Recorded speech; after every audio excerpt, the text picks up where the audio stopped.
Hello বন্ধুরা, আজ আমি বানাবো আমের চাটনি। এখানে তেজপাতা, সাত লবণ, নুন, হলুদ আর শুকনো লঙ্কা। গ্যাসটা জ্বালিয়ে নিলাম। কড়াইটা একটু গরম হলে তেলটা দেব।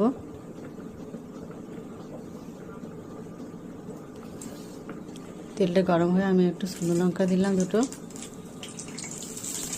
এরপর দিলাম তেজপাতা, এবার সাত লবণ।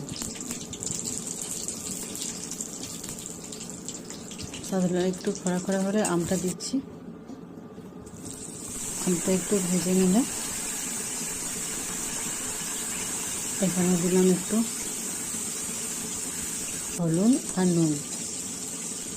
ব্যাস, একটু সামান্য হালকা ভেজে জল দিলাম। তারপর আমি এটা কিছুক্ষণের জন্য ঢাকা দিয়ে রাখছি। ঢাকা ফুটে গেছে আমটা, ঢাকাটা খুলে একটু গুড় দিয়ে দিলাম। গুড়টা একটু ভালো করে মিশিয়ে নেব। এই দেখুন কত সুন্দর কালারটা এসছে আমার চাটনি। দেখুন, আপনারা একবার ট্রাই করে দেখবেন।